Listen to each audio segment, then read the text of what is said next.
नमस्ते दोस्तों, आपका स्वागत है अरविंद जीएस के इस करंट अफेयर सेगमेंट में। आप जैसा कि आप जानते हैं, आज डेट है 1 मई 2025। 1 मई को अंतर्राष्ट्रीय मजदूर दिवस मनाया जाता है। आप सभी को मजदूर दिवस की ढेर सारी शुभकामनाएं दोस्तों।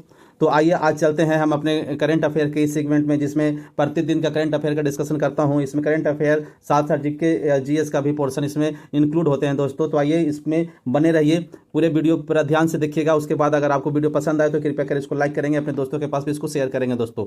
अगर आपको कुछ इसमें लगे तो आप कमेंट भी करेंगे और कमेंट करके हमें निर्देश देंगे। आपके निर्देश को अवश्य मान्य होगा। ओके, आगे बढ़ते हैं। देखिए आपके सामने अब क्वेश्चन आ चुका है। क्वेश्चन में हम लोग देख, क्वेश्चन है 2025 में विश्व जल दिवस का विषय क्या निर्धारित किया गया है।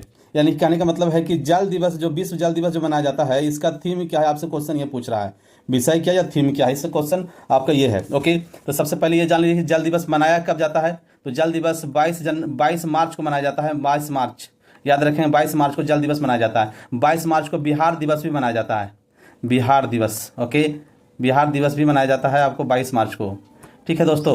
ओके, तो इसका थीम क्या था। तो थीम है ग्लेशियर संरक्षण, ग्लेशियर को संरक्षित करना। ओके, ग्लेशियर को अगर संरक्षित करेंगे तो काफ़ी, देखिए एक्चुअली में क्या है कि जितना पानी सागर में है उससे कहीं ज़्यादा ग्लेशियर के रूप में ध्रुवों पर ये जमा हुआ है। अगर यह ग्लेशियर पिघलेंगे तो समुद्र का जो स्तर है वो बढ़ जाएंगे। समुद्र के जल स्तर बढ़ने से क्या होगा, समुद्र किनारे रहने वाले शहर, समुद्र किनारे रहने वाले देश के लिए खतरा हो सकता है दोस्तों। इसलिए ग्लेशियर का संरक्षित करना भी हमारे लिए बहुत इंपॉर्टेंट है। तो इस वर्ष जो है थीम बनाया गया था विश्व जल दिवस के दिन, कौन सा थीम था, यह है ग्लेशियर संरक्षण का। ओके, आगे बढ़ते हैं। नेक्स्ट देखिए, है ना, यह है आपका वर्ल्ड वाटर डे 2025 का। देखिए 22 मार्च को मनाया जाता है। इसका जो थीम है क्या है, glacier preservation, glacier preservation. Okay, आगे बढ़ते हैं। नेक्स्ट देखिए आपके सामने आ चुका है क्वेश्चन नंबर 2। इसमें क्या कर रहा है, हाल ही में किस ग्रह की उपग्रह की संख्या 274 हो चुका है। ओके, तो किस ग्रह की उपग्रह की संख्या 274 हो चुका है। तो इसका आंसर, सही आंसर है शनि ग्रह की। ओके, शनि ग्रह का जो ग्रह है, उपग्रह, ग्रह का उपग्रह होते हैं। जैसे ये सूर्य हो गया, सूर्य के चारों ओर जो चक्कर लगाते हैं वो ग्रह कहलाते हैं, और ग्रह के चारों ओर जो चक्कर लगाते हैं वो उपग्रह कहलाते हैं। जैसे पृथ्वी की उपग्रह चंद्रमा है, इसी तरह से और भी जो भी ग्रह है ना, टोटल 8 ग्रह जो पूरे ये सोलर सिस्टम में 8 ग्रह है। इस 8 ग्रह का जो 8 ग्रह में किस किस ग्रह के पास सैटेलाइट है। ओके, तो देखिए इसमें चंद्रमा, इसमें पृथ्वी के पास भी एक सैटेलाइट है, आपको बृहस्पति के पास भी सैटेलाइट है। तो यहाँ जो आंसर है शनि, शनि के पास सबसे ज़्यादा सैटेलाइट है। कितना सैटेलाइट है, तो 274 सैटेलाइट अभी तक पता चला है खगोलविदों के द्वारा। ओके, देखिए, है ना, देखिए ये है मार्च 2025 में एक खगोलविद ने यह पता लगाया था कि चंद्रमा, देखिए क्या है, वर्तमान में शनि ग्रह के पास सबसे अधिक उपग्रह हैं। मार्च 2025 में खगोलविदों द्वारा 128 नए चंद्रमा मतलब उपग्रह की खोज के बाद शनि के पास 274 ग्रह पुष्टि किया गया है। उपग्रह 74, चंद्रमा का मतलब उपग्रह होता है, पुष्टि किया गया। ओके, बृहस्पति इसके पास पहले सबसे अधिक चंद्रमा था। कितना था, 95 था। लेकिन अभी सबसे अधिक चंद्रमा किसके पास है, शनि के पास है ना। सबसे अधिक जो उपग्रह है शनि के पास है। इसके बाद आपका नंबर आता है जुपिटर का, जिसको बृहस्पति कहते हैं। बृहस्पति के पास कितना चंद्रमा है, कितना उपग्रह है, तो 95 उपग्रह बृहस्पति के पास है। और शनि के पास अभी जो ज्ञात हुआ है खगोलविदों के द्वारा, है ना, उसमें कितना है, 274 उपग्रह हैं। ओके दोस्तों, आइए शनि ग्रह के बारे में कुछ मैंने यहाँ लिस्टेड किया हूँ। देखिए शनि ग्रह सौरमंडल का 6ठा ग्रह है। ठीक है, 6ठा ग्रह, यानी कि देखो सूर्य हो गया, ये हो गया सूर्य के बाद ऐसे बढ़ते जाएंगे तो 6ठा नंबर पर शनि ग्रह आएगा। ओके, है ना, उसके बाद आपको और आगे ग्रह मिलेंगे। ठीक है, तो 6ठा नंबर पर है ये। और क्या है, यह अपने शानदार वलयों के लिए प्रसिद्ध है। यानी कि ये शनि ग्रह के वलय होते हैं, शनि ग्रह का वलय होते हैं, है ना, एक गोलाकार ये वलय होते हैं, जो क्या होते हैं, बर्फ और चट्टानों का छोटे छोटे कण होते हैं। बर्फ और चट्टान का छोटा छोटा कण होता है। यह बृहस्पति के बाद दूसरा सबसे बड़ा ग्रह है। बृहस्पति सबसे बड़ा ग्रह कौन है, बृहस्पति। अगर आपसे क्वेश्चन पूछेगा कि ये सोलर सिस्टम में सबसे बड़ा ग्रह कौन है, तो बृहस्पति। उसके बाद कौन है, तो शनि है। ओके, यह गैसीय, यह जो है आपका, ये देखिए यह गैसीय का बना हुआ है। यानी कि ये जो है सबसे बड़ा है और मुख्य रूप से हाइड्रोजन और हीलियम से बना एक गैसीय विशाल ग्रह है। यह गैसीय यानी कि एक गैस है, गैस का बना हुआ विशाल ग्रह है। शनि का घनत्व इतना कम है, सबसे कम घनत्व शनि का ही इतना कम है कि यह पानी पर तैर सकता है। पानी में डुबाइएगा तो डूबेगा नहीं, पानी से भी कम घनत्व इसका है। इसके कई चंद्रमा है ना, बहुत सारे, जैसे कि अभी देखें कितना 274 चंद्रमा देखें।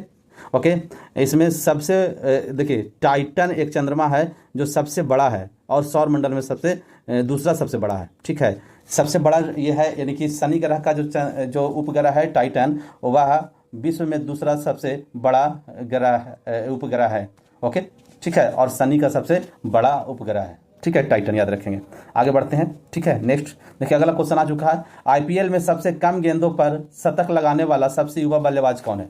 ओके, सबसे युवा बल्लेबाज सब जानते होंगे, इस क्वेश्चन का जवाब सबको मिल ही गया होगा। वो है वैभव सूर्यवंशी।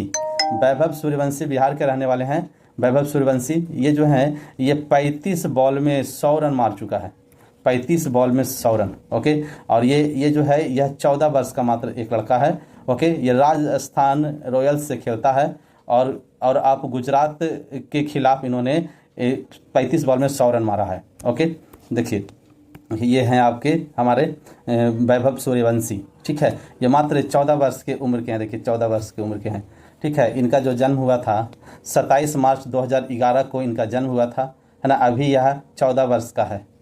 ठीक है, बिहार के समस्तीपुर जिला से बिलोंग करता है। ठीक है, पहचान वह बाएं हाथ के बल्लेबाज है, लेफ्टी है। ठीक है, बाएं हाथ के बल्लेबाज है। कभी कभी धीमी गति की बाएं हाथ की ऑर्थोडॉक्स गेंदबाजी भी करता है। ठीक है, रिकॉर्ड में अगर बात करें तो देखिए, है ना, हाल ही में इंडियन प्रीमियर लीग जिसको आईपीएल कहते हैं में राजस्थान रॉयल्स के लिए खेलते हुए गुजरात टाइटंस के खिलाफ मात्र 35 बॉल में शतक मारकर इतिहास रच दिया है। ओके, 35 बॉल में शतक मारने वाले लोग बहुत कम हैं। क्रिस गेल इत्यादि हैं जो 30 बॉल में शतक मारे हैं। ओके, तो इंडिया के खिलाड़ी में ये पहला व्यक्ति। इससे पहले यूसुफ पठान थे जो आपको 37 बॉल में मारे थे शतक। ये 35 बॉल में मारे हैं, उनका भी रिकॉर्ड तोड़ दिया। वह आईपीएल के इतिहास में सबसे कम उम्र में शतक लगाने वाले खिलाड़ी हैं। आईपीएल में अभी तक कोई इतना बॉल में शतक नहीं लगाया था। वैभव सूर्यवंशी को राजस्थान रॉयल्स ने 1.1 करोड़ में, यानी कि 1 करोड़ 10 लाख रुपया में खरीदा था। ओके, आइए इनके बारे में देखते हैं थोड़ा सा इनका हाईलाइट। ओके,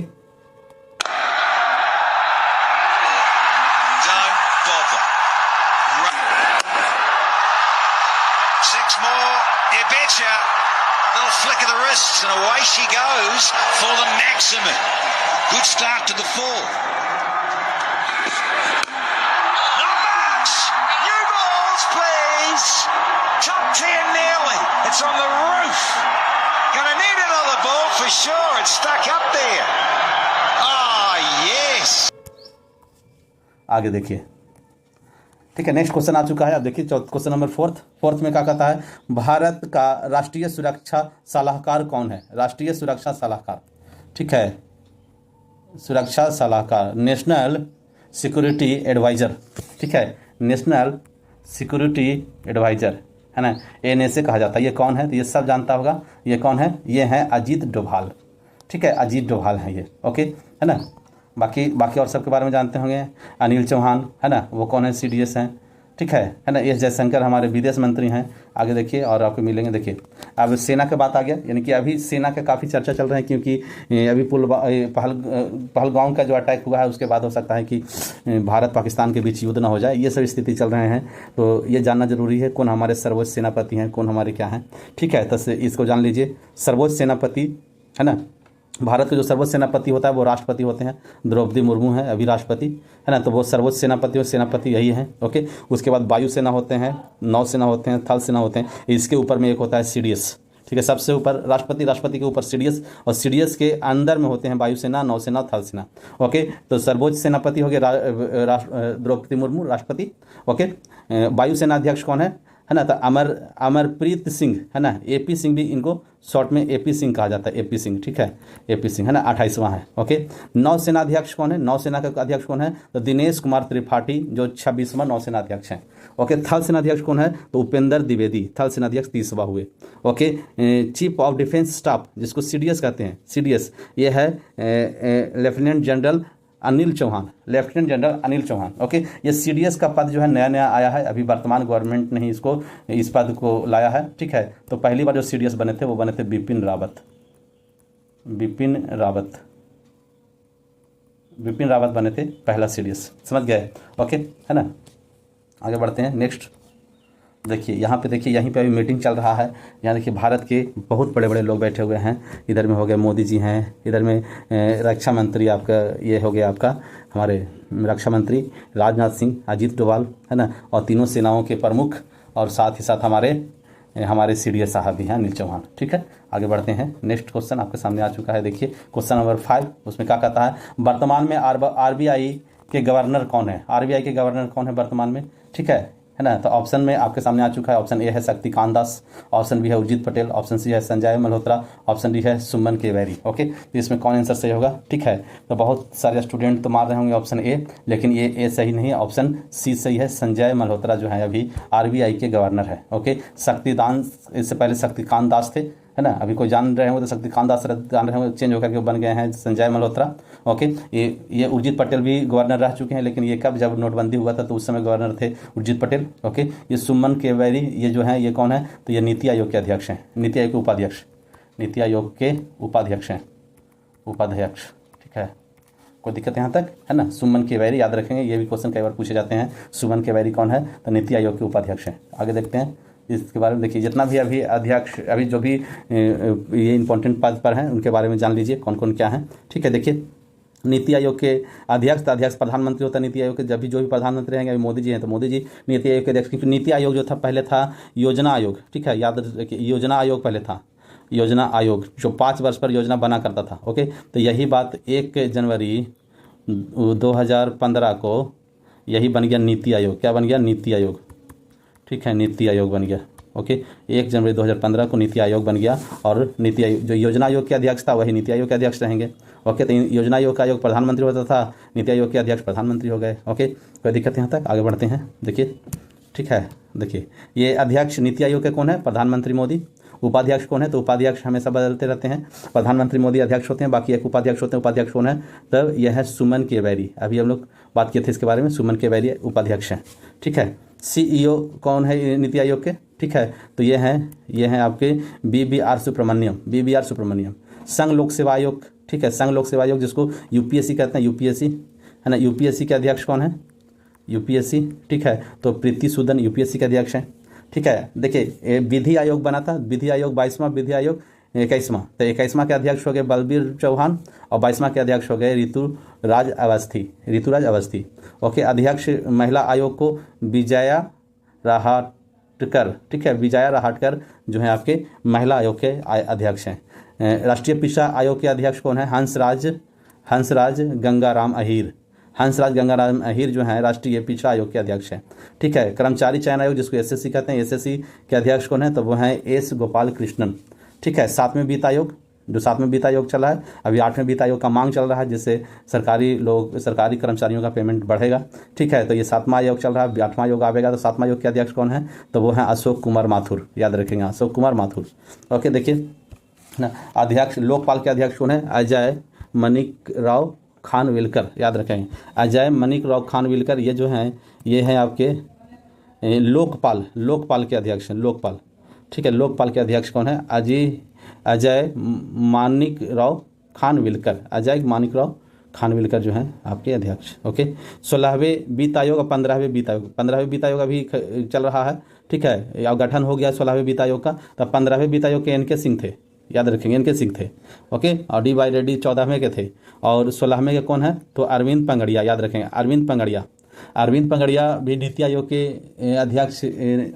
अध्यक्ष रह चुके हैं। अरविंद पंगड़िया जब स्टार्टिंग में नीति आयोग बना था तो उसमें शुरू में अरविंद पंगड़िया ही थे, उपाध्यक्ष, नीति आयोग के उपाध्यक्ष रह चुके हैं।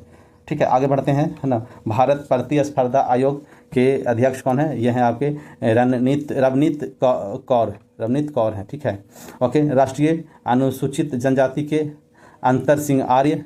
ठीक है, राष्ट्रीय अनुसूचित जाति आयोग के किशोर मकवाना, राष्ट्रीय मानवाधिकार आयोग के B रामा सुब्रमण्यम 9वें हैं। राष्ट्रीय बाल अधिकार संरक्षण आयोग के प्रियांशु कानूनगो, अल्पसंख्यक आयोग के आयोग के अध्यक्ष कौन है? तो वह है सरदार इकबाल सिंह लालपुरा।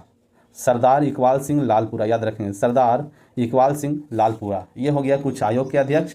और इधर में हम लोग देख रहे हैं नीति आयोग, ये सब के अध्यक्ष, पिछड़ा आयोग। ठीक है, तो इसको एक बार आप देख लेंगे तो ये आपको कंप्लीट हो जाएगा। ओके, चलिए इसको यहीं तक रखते हैं।